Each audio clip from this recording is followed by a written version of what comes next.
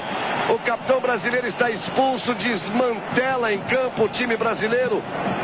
Agora, por que essa pancada não deram logo no Maradona quando ele armou aquele salseiro que a Argentina chegou no gol? Coisa feia, hein, Galvão Bueno?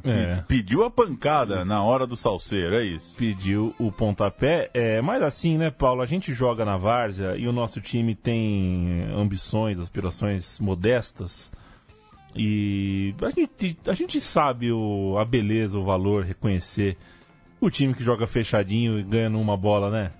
Tem que reconhecer o que a Argentina fez também, que foi muito consciente da sua capacidade, da força do seu time ali, não só tecnicamente, mas também era um time cheio de jogador com lesão e tudo mais.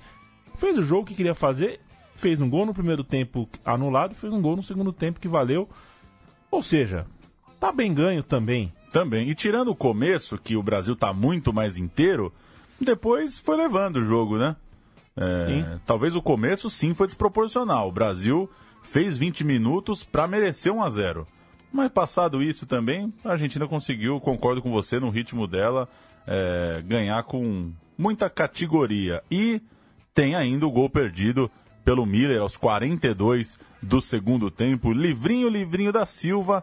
Galvão Bueno vai narrar a última grande chance do Brasil na Copa do Mundo de 90. Miller perdeu. Vamos ouvir. Já que tivesse trocado. Mas essa história de injustiça foi injusto em 82, injusto em 86, é injusto de novo. O que eu sei é que quem mete lá dentro merece ganhar. Olha o Brasil no ataque. Vamos, Miller, agora!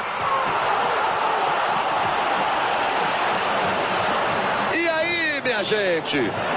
Como é que pode, é o que eu tô falando, de justiça e de injustiça? A Argentina teve uma chance, meteu lá dentro, o Brasil teve 200. Olha o Miller, de cara pro goleiro, pode dominar, ajeitar, isso é incompetência. Então, meu filho, quem faz, ganha o jogo. Ora, o Galvão merecia o tetra, viu? Merecia. Esse cara torce, né? Sofreu. Mas o Miller tá de brincadeira mesmo, não tem. Jogou muito mal, infelizmente. Tecnicamente, um jogo péssimo do Miller. E foi um gol muito, muito perdido. A gente separou também o Morales, o argentino, Vitor Hugo Morales, narrando esse lance, porque ele fala que a Argentina só está ganhando graças a coisas de Deus. La pelota, un pelotazo puesto sobre el área. Vamos Pedro. Cabeció para atrás, le queda Müller, tiró. ¡Ay, qué golpe perdió Müller! Muchachos, mírense. Monzón y Simón, mírense. Por el amor de Dios, Müller se pierde un gol increíble. Era el empate para Brasil. 43 minutos, 9 segundos. Sigue ganando Argentina 1-0. Otra vez por esas cosas de Dios. E o jogo acabou. A gente não vai expor o Galvão Bueno a nos contar que o jogo acabou. Vou poupar o coitado do Galvão. Prefiro ouvir o Vitor Hugo Morales narrando o fim da partida, o momento do apito final.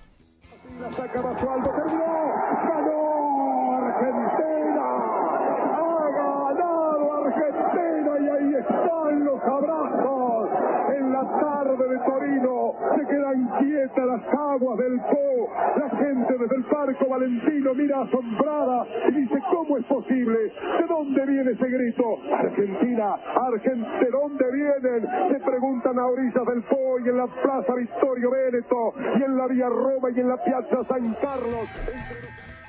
1-0, Paulão. Passou Argentina 1, Brasil 0. Em posse de bola, 28-12. Em posse de bola no ataque, 15-4, ou seja, Brasil com muito mais, nas estatísticas, o Brasil muito mais presente, muito acima da Argentina, mas que não valeu de nada. Maradona vestiu a camisa 15 brasileira, que ele trocou ao final do jogo, deu ali uma volta olímpica. Quem era o 15? Quem era o 15? Não consegui saber. Mas dá pra saber, né? Quem trocou essa camisa? Também não procurei tanto assim, né? Eu vi, quem foi? Em campo não tava. Em campo não tava? Em campo não tava. Era o Mazinho, 15? Vou olhar aqui já. Tá. Quem era o 15? Mas vamos lá. O Brasil ficou só com a frustração, fez um ótimo primeiro tempo e no fim das contas, nunca ninguém bancou direito o Lazzaroni, né? A grande história... A gente passou anos aqui ouvindo que 3 zagueiros não prestava, que o Lazzaroni era retranqueiro, e a gente vai agora chegar no pós-jogo para ver que aquela seleção saiu da Copa do Mundo sem moral nenhuma, com imprensa e com torcida aqui no Brasil. Eu vou derrubar esse áudio do Lazzaroni, porque hoje de manhã fui ouvir de novo e tava ruim pra diabo. Tá muito baixo, mas ele falou, a TV Manchete também falou nada com nada, deu aquela... Tá quente ainda do jogo, né? Não tem muito... Miller, camisa 15. Era o Miller? Era o Miller, pô. Ele trocou a camisa com o Miller? Trocou. Então, acho que é justo, então, ele ficar com a camisa. Ele ainda pegou a camisa do cara de Turim e falou, ó que merda que ele fez em campo. Miller, camisa 15. Que beleza de informação. 31 de janeiro de 66. O Corneta falaria que pegou a camisa e não precisou nem lavar, né? Pois é. Vamos ouvir, então, já que a gente não vai ouvir o Lazzaroni, a gente já falou aqui que era um domingo. Então, domingo às 2 da tarde, acaba o jogo, e na Copa de 90, o prêmio era assim, todo fim de jogo, algum ouvinte que mandou uma carta, não sei das quantas, ganhava um carro. Acho que era um cadete. Eu sorteio um carro. Jogo da Copa, ganha um carro. E o Faustão teve que entrar ao vivo, com o estúdio ainda meio chorando. Mostra o Russo chorando, a plateia chorando. E o Faustão dá seus pulos. Vamos lá. Muda a música, hein? Sai o Papa essa e entra o Toma essa. Vamos lá. Meu amigo, sei que você tá chateado, né? Tá com o saco na lua. Agora, não vai se desesperar, não. Afinal de contas, o mundo não acaba com a Copa. É só um campeonato de futebol. Chega o tempo em que o governo, a política usavam o futebol, né? Vamos pra embora trabalhar. Tem aí a Fórmula 1 pra você torcer daqui a pouco, Ayrton Senna, Nelson Piquet. Sabe, tem cara que leva muito a sério esse negócio de futebol. Pô, e começa a discutir com a mulher esse negócio. Não, calma aí também. Afinal de contas, o mundo não acaba. Vamos continuar aqui, tem muita coisa pra correr aí. Atenção, se é uma brasileira que tá contente, é a gloriosa Ivonilde Mendes Falcão Reis. Na rua Rodrigues, olha aí, Mestre Paulinho já tá. Olha a torcida do Ayrton Senna. A torcida do Nelson Piquet. A partir de agora, bolão da Fórmula 1. Ele já foi mais chato, né? Já, nossa. Grande Galvão Bueno. E vai vir uma boa agora, tem Léo Batista putaço também. O Léo Batista tem que entrar, né? Passa o Faustão, entra o Léo Batista no pós-jogo ali ao lado do Raul Plasma, então comentarista da Rede Globo. Calma, Léo Batista. Você viu ali, Raul, a defesa toda agrupada, ali um ajuntamento do lado esquerdo, deixaram o homem livre, aí ficaram pedindo impedimento. Raul, o que você achou? Achei ruim, né, Léo? Claro, todo o Brasil está achando ruim. Futebol ainda é jeito. Claro que nós temos que colocar um pouco de força. O time do Lazzaroni tinha força, tinha muita marcação, mas no jogo de hoje o talento resolveu, Maradona. Então futebol é mais jeito do que força. As duas coisas juntas funcionam muito bem. Tá aí o Raul Plasma, Paulo Júnior. Enchendo o saco também. Chegamos no El Gráfico com a manchete: eliminamos o Brasil, pondo o que havia para pôr. E agora a gente vai ouvir a reportagem do Fantástico daquela noite, que ouviu Maradona, ouviu o povo em Copacabana, ainda remoendo a derrota do Brasil. Num domingão, num almoço de domingão, o Brasil levou fumo da Argentina. Maradona, antes de ir embora, lamentou não ter o que dizer aos brasileiros. Eles estão tristes e nós alegres. Sinto muito, mas quero bem a meu país de corpo e alma. E hoje meu país está contente. Nas ruas de Copacabana, alguns se abraçam. Muitos choram sozinhos a derrota. A torcida Canarinho tem mais 4 anos de espera. Acho que o Lazzaroni é que é culpado de tudo. É ele que é o culpado. Ele não sabia que isso ia acontecer. O nosso comentarista... Que saco. Que choro insuportável, hein? Puta merda. Um fala-povo também em Copacabana. Entrevistou a dona Fifi ali, né? Sabia que aconteceu o Lazzaroni. Coitado do Lazzaroni, que eu tenho um pouco de dó do Lazzaroni, apesar de tudo. Foi isso, viu, Paulo Júnior? Derrota dolorosa no sol de Turim e ainda, até hoje, uma derrota sem chance de revanche. O que abriu em 2014, chegou perto aí de acontecer, mas em 90 serviu para que o ressentimento de toda a imprensa com o Lazzaroni virasse arma química e com liberdade para usar, né? Ninguém mais teve dó do cara. A Transamérica fez até uma música, né? Rádio Transamérica, usando a música do momento, o Pulso dos Titãs, né? Fez a Toputo. A Toputo. Que a gente vai ouvir no final, né? A gente vai ouvir no final. O que a gente tem agora? O Brasil fechando as malas, o branco pé da vida. Tem uma reportagenzinha aqui do Day After do Brasil se mandando da Itália e o branco... Enfim, vamos ouvir. Que ainda estão em haste, foi difícil encontrar uma boa explicação para a derrota. O ala branco, por exemplo, não jogou bem ontem e apresentou como justificativa uma denúncia grave. Eu ouvi uma história que eu tomei um pouco d'água do pessoal lá da Argentina, que eu vi um jogador tomando água deles e pedi para me tomar também, e cheguei no intervalo, me deu uma tonteira, uma bobeira e eu... Isso foi no primeiro tempo? É, final do primeiro tempo, né? E no segundo tempo, quando eu entrei, me deu essa tonteira, essa bobeira e eu... Inclusive comentei com o Ricardo, ele perguntou se eu estava bem, aí eu melhorei, mas... Porque a hora que o jogador da Argentina ia tomar o mesmo frasco que eu... Depois, quando o Maradona caiu na ponta direita que eu tomei, o massagista argentino falou, não toma desse. E pegou outro frasco. Eu fui falar com o Bandeirinha para explicar a ele que ele tinha trocado os frascos, porque, se eu cair no exame antidoping tem alguma coisa, o maior prejudicado sou eu. E nisso o jogador da Argentina pegou e me tomou o frasco da mão, quer dizer, tudo armação.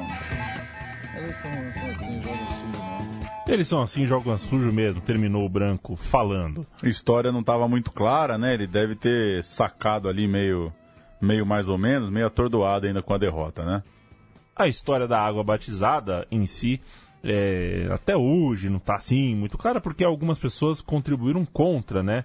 O Basualdo, por exemplo, já confirmou a história, mas o Maradona, quando confirmou num programa de humor, aquela época que ele estava obeso, né? Fazendo galhofa, e pesquisando, viu, Paulo, a mídia argentina dá muito mais ênfase na sua narrativa ao caso da garrafinha de água do que a brasileira, né? A brasileira discute mais o Lazzaroni, fala sobre os nossos próprios erros, mas na Argentina dificilmente você lê sobre esse jogo sem que a citação da água do branco esteja bastante em evidência.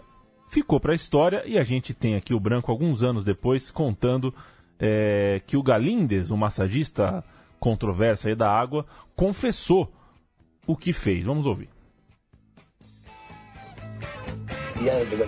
Nós fomos para Recife fazer um amistoso entre Brasil e Argentina. O Rogério pegou o Galíndez e ele confessou que tinha mesmo um preparado ali naquela água que era para dar aos adversários. Não, los bidón era Gatorade. No es alcohol, es Gatorade. Eran de Gatorade. Los dos de Gatorade eran. No era ningún bidón. Esse último aí é o Galíndez falando que era Gatorade. Era Gatorade. Era Gatorade. No fim das contas, o alto-falante do estádio convidou todo mundo para a festa de rua de São João, padroeiro de Turim, que aconteceria de noite numa praça lá no centro. É claro que virou festa de São Canídia, né? Por uma noite só dava Argentina lá no centro de Turim. Enquanto isso, em Belo Horizonte, um cavalo pintado de verde e amarelo foi abandonado depois da partida, causou transtornos andando junto da multidão no centro da cidade. Entre os É brincadeira, um cavalo. Não, um cavalo pintado. Que é isso? Onde que você achou isso daqui? Eu não sabia dessa história, não. Mas aconteceu. Deu na folha. O cavalo, ninguém sabia quem era o dono e o cavalo estava agitado, enfim. Uma complicação. Um porta-voz do Collor afirmou que a derrota foi culpa do Lula. Pé frio que teria ido ao estádio. Que isso, cara? O que tá acontecendo aqui? O Lula foi ao jogo contra a Escócia. O Lula foi ao jogo contra a Escócia. Aí ficou um burburinho, né? Tal, não sei o que o Lula tá lá, não sei o que lá. E saiu com essa. Aliás, tem uma matéria da Rede Globo, assim, como o Collor assistiu a partida, né? Mais ou menos como aquelas que o Estadão fez em 2014 aí, mostrando o Maluf vendo o jogo. Mas é muito constrangedor. Não no estádio? No estádio não, ou em casa? Vendo em casa. No palácio dele. Ah, no palácio, sim. Em novembro, ele assistindo aqui do Brasil. É muito constrangedor, então a gente não vai pôr. Tão constrangedor quanto o porta-voz dizer que o Brasil perdeu porque o Lula é pé frio.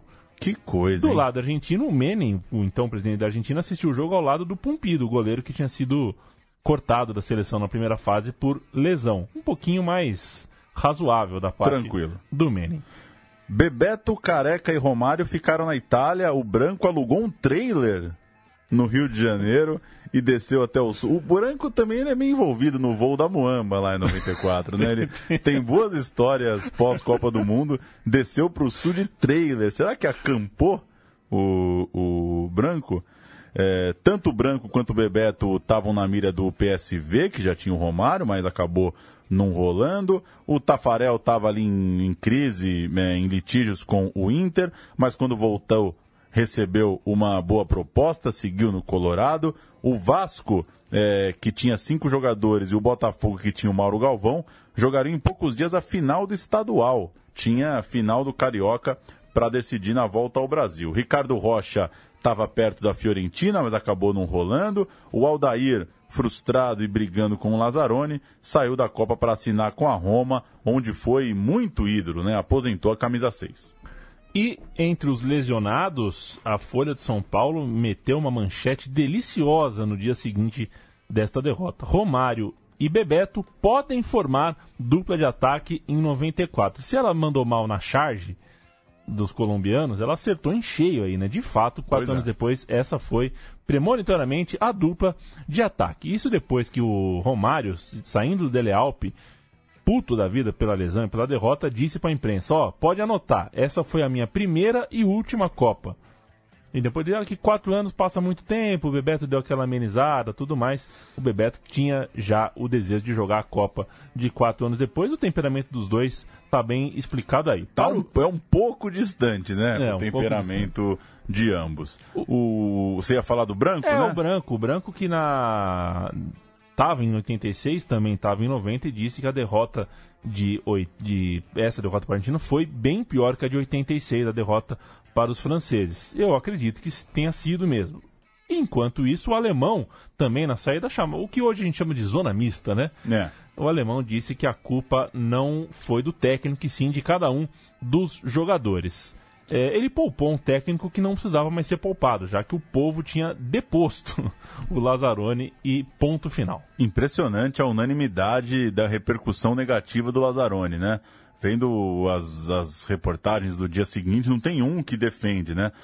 A crônica do Flávio Gomes na Folha de São Paulo é nesse tom, né? Acabou futebol nada. Futebol nada. Acabou a Copa de uma seleção que não deu vontade de ver, que não tem nada para lembrar.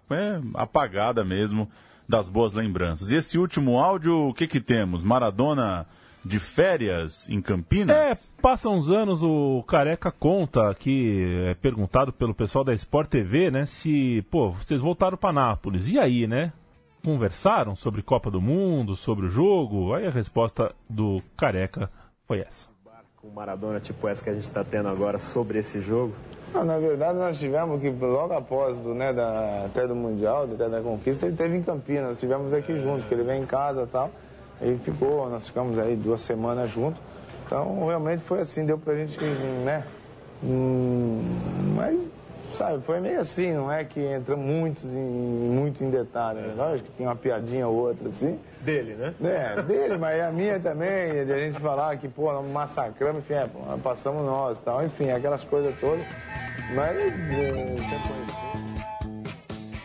cada jogo de futebol é uma história à parte, desde os mais pequenos jogos até os jogos de Copa do Mundo.